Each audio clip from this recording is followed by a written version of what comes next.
Hello, F Sharp, and we're back. Now we're looking at code. So what we're doing is we are going to start with the most naive possible implementation of a dictionary that you can do. And I just want to say this up front, well, first of all, nothing that I'm doing, everything I'm doing is prior art. Everything I'm getting is inspiration from other people. So I don't want you to think so this is just me trying to ingest things and learn and kind of pass some things on to you. This is the YouTube series that I wish existed when I was starting to learn to program, because I'm wanting to go deep and help you develop an engineering sense for how to optimize stuff. So if it's a little slow, that's why. I'm thinking of my past self. And so I might make some comments about saying like, oh, this code is garbage or this is terrible. A, I'm only allowed to say that because I wrote it. And B, if you write something similar to what I'm doing and you're like, oh, that's kind of how I write F Sharp, please don't take that as I'm not judging you. All code needs to be taken in context. You need to take the skill level of the developer into account. I'm being a harsh, deprecating judge of myself. I would never say that about somebody else's code. So if my humor seems a little sardonic, a little harsh, I'm just having fun with myself. That's all. So I might say that a few times when I talk about this naive implementation, because it is truly terrible. If I was a teacher teaching a data structures class and I just needed someone to implement a dictionary, you'd pass the test. As a performance engineer trying to make a data structure that runs fast, I throw up a little in my mouth because it's like, the amount of heap allocation, I'm in pain. So let's get to it. Let's look at this code. This is going to be a baseline that we are going to improve from. So I got my fast dictionary test solution, and I'm in the fast dictionary test project, and I'm looking at naive. And if you want to follow along, there is a link for all this code in the description. So you can go check it out yourself, run the benchmarks yourself. I mean, shoot, go nuts. My favorite would be if someone went and wrote something faster than byte list Robin Hood. So I'm kind of teasing about where we're going. But like, if you could beat that, I want to hear from you. So naive, the simplest explanation. And there's a video that I posted just before this, which is an intro to kind of the mechanics of dictionary. It's very light, very quick, kind of get you up to speed on it. And so here I am. I have my module, fast dictionary test.naive.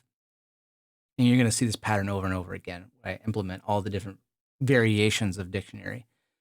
And this is another common idiom that I use where I have a helpers module for some code I'm going to write down below. I only ever want it to be exposed to the code in this file. And so I'll say like, hey, module private helpers. I'll put whatever I need in there, and then I'll immediately open it. And that way I can have a bunch of functionality nice and hidden away from the person consuming this code from somewhere else. But I can put whatever I want in there and hide it from the rest of the world. So what I'm doing is I'm defining an F Sharp record, which is an entry. And it has two different type parameters, the key type and the value type. And they are the two different fields on the entry type. I'm going to go ahead and close this just to give us a little bit extra room so you can see it. So this is going to be our entry. And now we are going to the definition of our dictionary. And it takes, again, two different type parameters, but now we're having to add a restriction on it. We're saying like, hey, I have a key, I have a type key and I have a type value, but that key needs to have equality defined on it. Believe it or not, you can actually create types and not define equality. And so we're putting a restriction saying like, no, to use it as a key in this dictionary, you must have equality defined on this thing. And it takes as its constructor a sequence of key value pairs. And this is just a convenience thing for me. These are very minimal dictionary implementations. I basically have only implemented the initial creation and reading from them, because my original use case is actually a static dictionary or a read-only dictionary or a frozen dictionary. But the idea is like I create it and then I only read from it a bunch. So that's really what I'm going after. I'm not going to necessarily cover the mechanics of removing elements from a dictionary, but it's there. Maybe another series will go into it, but it's not what I was most focused on here. So we are constructing this naive dictionary here. And what we are going to do is we're going to define this mutable count variable. And this is how we're going to keep track of the number of elements that are in our dictionary. And we're going to use this to decide, like, hey, we need to resize the dictionary. We need to expand the backing array and reinsert the elements so that we have more room. Because if we have too many collisions, our performance will become terrible. We won't get that nice O1 lookup time. And this is supposed to be fast. We're also defining another private field here, buckets. Buckets is mutable because when we do the resize, we're going to have to put in another array. And what is buckets? So this is the backing array that's storing our information. So it is an array. Whoa, what did it do? It's an array. The elements in that array, each element in this array is a list, and that is a list of these entries. Okay, and we are creating an initial version of this with space for 4. Let's go to the whiteboard. Let's talk about what this looks like in memory, because this is going to be really important when we want to go fast. So our completely naive implementation, we have some backing array. And what is in here? So each element in this backing array is a reference to a list somewhere else. And so we are on the heap right now. All this information is on the heap. So this array is on the heap. Each spot in here is pointing to a list. And in this case, the list in F# is a singly linked list. And so when this is pointing to something, it could be pointing to an empty list. And this is kind of the F# symbol for empty list. I know it collides with array. It drives me insane, but don't worry about it. So it could be pointing to an empty list. It could be pointing to another list which has a single element. So this could have an entry in it. It's going to just say entry. This is a single element there. Or that could be a list which has an entry. And then that list could point to another. It could have a tail, which points to another entry. And that one could point to, oh, give me it back. It could point to another entry. And so this is our singly linked list. So why am I drawing this out? So I'm trying to help you visualize how spread out all this data is. Yikes. So we go to this array. We have to look up, okay, now when we go to do this lookup, so let's say we have some key, we want to go look up some value. We'd first map it to a bucket. It's like, okay, yep, it's in this bucket, but that bucket is holding a list. So now we got to start going down the list to search for an entry that has a matching key. One jump, one memory lookup, two memory lookup. Oh, and it's actually worse than this, right? So do you see how I drew entry kind of like inside of the list? No. It's actually not like that. No, this actually holds a reference to the entry. I'm just going to use E1 from now on. That it itself is somewhere else on the heap, because F# records, this record type is a ref. It's a ref type. So it is also allocated on the heap. So no, it's not convenient like that. This is E2, and this is potentially E3. Whoa, come on, Matthew. Get that dyslexia under control. And then this is like some potentially E4. Okay. Hopefully what you're starting to see is that there's a lot of arrows. There is memory potentially spread out all over the heap. And that's going to have some serious implications later on, but The reason I'm taking you through this exercise is because when we want to go really fast, one of the really important things to think about is, okay, how is my data laid out?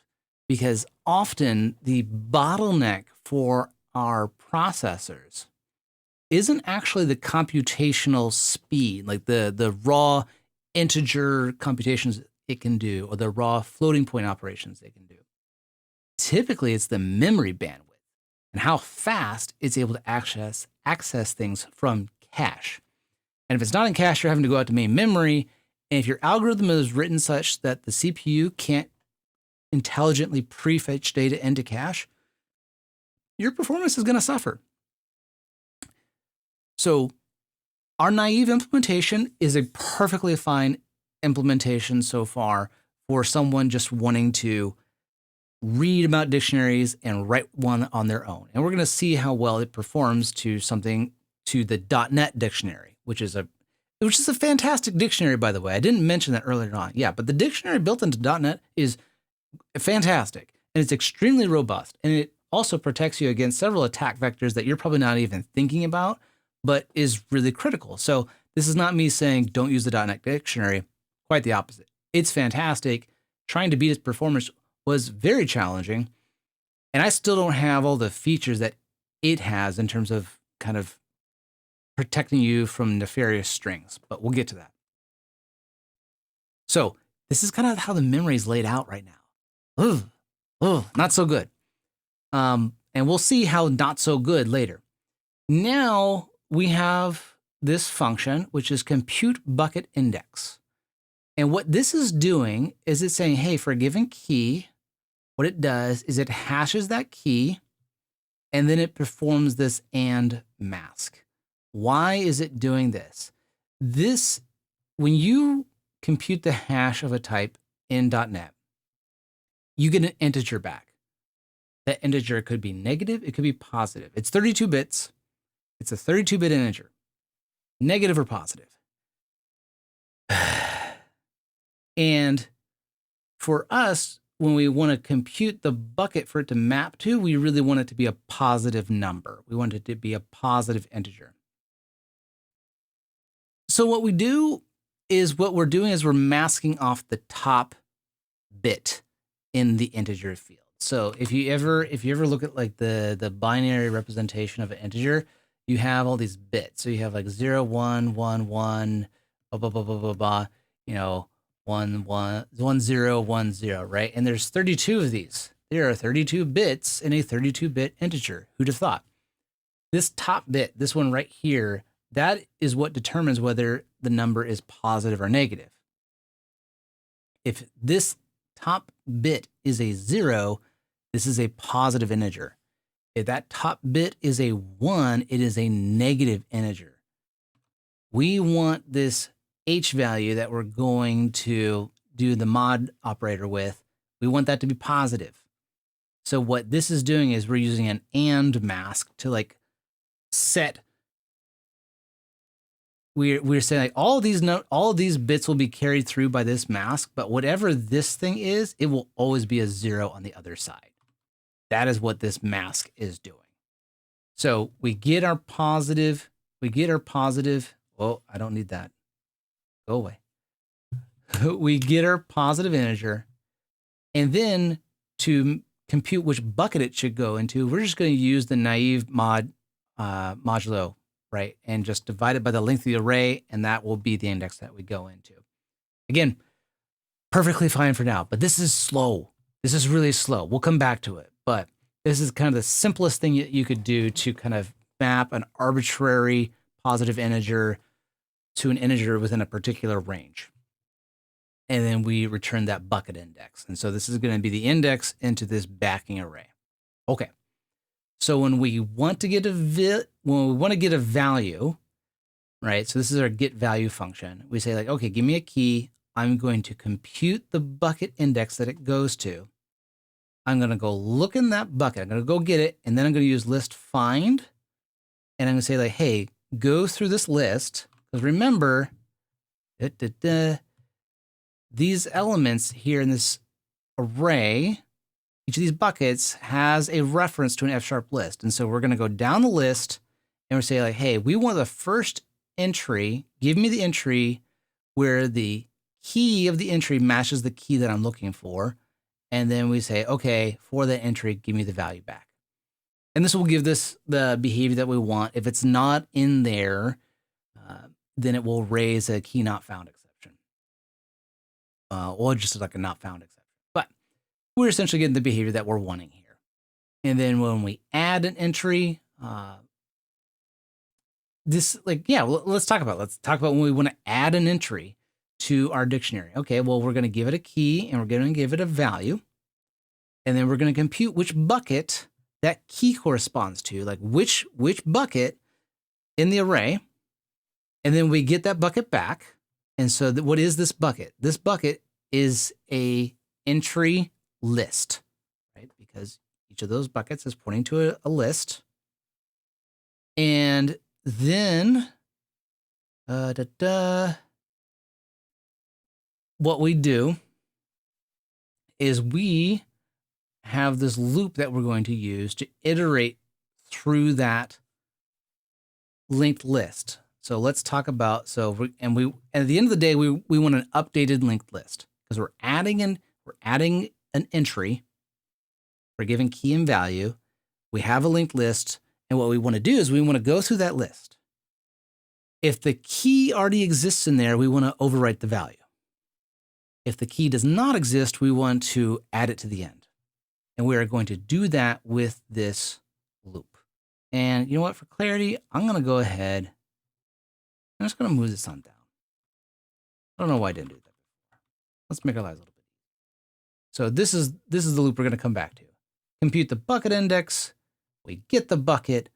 We then call this recursive loop on the bucket, and it's going to give us an updated list. And let's talk about how this recursive loop is working, right? So we have an accumulator as the first element, and we have the remaining elements in the existing bucket that we're processing. And what we want to do is we say like, okay, if we have the list that was already in the array, we're looking at it and we're saying, okay, if I get to the end, so I've gotten all the way to the tail, the very last element in this array, and I haven't found the key yet. The key is not in this list. What I'm going to do is I'm going to create a new entry. I'm going to increment the count, saying like, hey, I am adding, there's a new key value pairing going into this dictionary. And I am prepending that to the accumulator. And the accumulator is like the elements that are making up the new updated list that's going to go in that bucket. So this is what happens if we get all the way to the end. Now let's say I get partway through the list. And this is a very common pattern in F# with this list deconstruction. So this head is the top element of the list that I'm recursing through. The tail is the remaining linked list. And what I do is like, hey, for this head, if the key matches this key that I'm looking for, we're just going to update the entry in place. I mean, it's immutable, so we're actually making a new one, but we're saying like, hey, we're going to take that head element and we're going to update its value. We're going to create a new element with the value set to this new value that we're inserting. And then what we're going to do is we are going to kind of exit from the loop by saying like, hey, we have the updated entry. We have this updated entry. We have the elements that we've accumulated from what we've recursed through already. And then we just have the remaining elements. And it's just going to return this from it. If the head doesn't match, the head key doesn't match, we're gonna say like, you know what, just go ahead and put the head onto the accumulator. We're not changing it. And then recurse, and we're now looking at the tail elements of it. So it's just going through. If we find a matching key, we insert an updated entry into it. If we get all the way to the end of the list and we haven't found the key, we're gonna add something onto that list. And then when we get that updated bucket, we're going to assign it back to that same location. And so that is how the insertion of key values works in this case. Resize, and I'm going to go ahead and explain resize right now because all of the dictionaries that I implemented use the same mechanism. And what it's doing is it's saying like, hey, if the number of elements is greater than 75% of the capacity of the array, and so that's what this is doing here. So we have the length, and our lengths are all going to be powers of 2. So we started with 4. You see here at the very beginning, we started with 4 elements as our very initial array. And when we want to resize, what we're going to do is we're going to divide by 4. So that's what this is doing, because bit shifting in base 2 is the same as division. And I will try to find another video that explains this in better detail. But essentially what we're doing is we're dividing the length by 4 and then multiplying it by 3. And that's how we get our kind of 75% cutoff. And if the count has gone above it, then we're going to do a resize. If the count is still below that, we're not going to resize because we think we have enough space in our backing array. There are more sophisticated mechanisms for triggering a resize. The .NET dictionary is based on the number of collisions, so the number of times a key maps to the same bucket.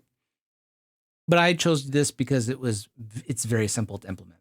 And if I am over that count, I'm over that threshold, I'll create a new.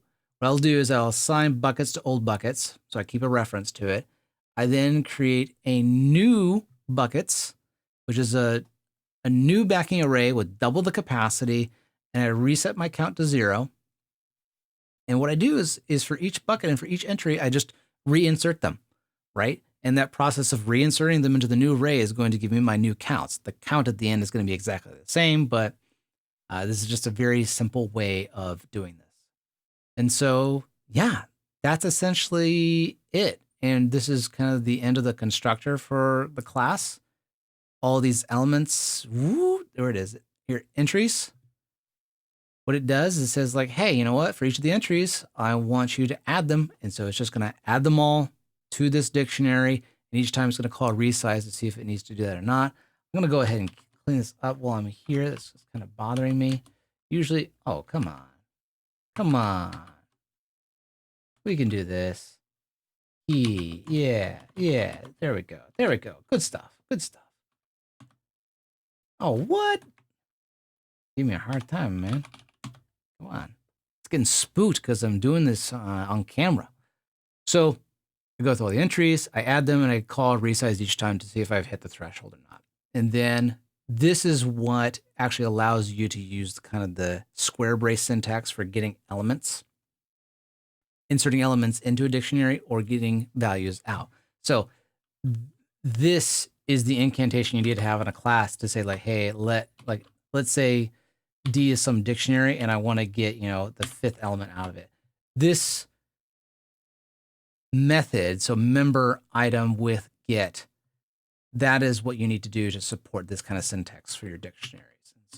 And that's in the docs. But yeah, there you go. So this is a completely naive, simple version of this. I use lots of F# goodness, but yes, it is mutable.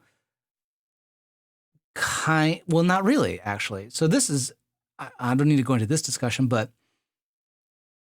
it is completely fine to harness mutation in F#. There is nothing wrong with mutation. Mutation should be isolated and it should be used judiciously. And I find the times that I use mutation the most is when I'm like constructing something. When I'm in the process of making something, in order to be efficient, I need to be able to like move stuff around freely. And then once I'm done with all the work, everything's kind of frozen in place. It doesn't get touched again. It doesn't get moved again. And the way this works, I know I called it dictionary, but really it should be called like static dictionary or frozen dictionary or read-only dictionary. Because that's what it actually is. Because once you create it, there's no mechanism for editing the stuff in here anymore. So I just called it dictionary for shorthand. My intention was eventually to go back and like add the functionality to, edit values, remove values, but that wasn't the primary purpose of this. So hopefully, so this is quick whirlwind tour of how this dictionary works. Now, benchmarking this. Let's look at what our benchmarks are. So in domain, and yeah, I should have gotten rid of these. I don't use these. We use 2 different key types. We have integer and string, and we have 4 different key counts. So we're going to test collections with 10 elements, 100 elements, 1,000, and 10,000 elements. And here I put some parameters on like the ranges of values that we're going to be testing with. And the important thing here is that, hey, we have, what we're going to do is we're going to generate for each key type and for each key count, we're going to generate 10 random collections, and then we're going to generate 100 random lookups on those collections. And what we're going to benchmark is how quickly you're able to do 100 random lookups on 10 different dictionaries. In future videos, we're going to actually take that number up, but this naive thing is so slow that I had to bring the number of dictionaries we test down so that it actually ran in a reasonable amount of time. So in the future, we're actually going to change this number to 100. So for every key type, for every key count, we will generate 100 random dictionaries and perform 100 random lookups on them to kind of gauge the performance of them. But for this first one, I just did 10 because naive is so slow. So let's see if that benchmark finished running. Oh, fantastic. See, I don't want to waste your time, so I like to run these values ahead of time. So here is the performance of naive. And so dictionary is the .NET dictionary. And that's going to be true of all the benchmarks that I show you. And naive is the dictionary version that we just showed. And so this first column is the key type. And so for the first half, we're testing integers as the key. And then for the second half, we're testing strings as the key. And then key counts. And so these 2 tests are benchmarking dictionaries with 10 elements, the next 2, 100 elements, next 2, 1,000, and then 10,000 elements. And what's something to note, we're going to look at our naive here. What's good to see is that for naive, for the small collection, for the small version, the 10 element ones, 10 keys, 73 microseconds. And then for 100, it's 67 microseconds. And then for 1,000, it's 73. And then for 10,000, it's 97. The point here is that that time isn't really changing because we're performing the same number of lookups on each dictionary. The number of elements in the dictionary is what's changing. And if dictionaries are supposed to have O1 lookup time, it's the time to look something up should be constant. It shouldn't be changing. So good for us. Good for us. Our naive has O1 lookup time. It's consistent across the board. What's not good, though, is how it performs compared to the .NET dictionary. Because what you see here, the naive took 73 microseconds, and the .NET dictionary did it in 5. And for 100 elements, our naive thing took 67 microseconds. 67 microseconds. .NET's took 5. So we're about 10 times slower, 20 times slower. Oh yeah, like we're like 10 times slower. So we have a lot of room to improve. So that's a good thing. We like it. There's ripe for opportunity to make faster.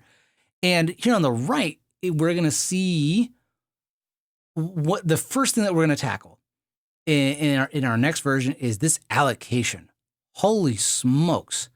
What is going on?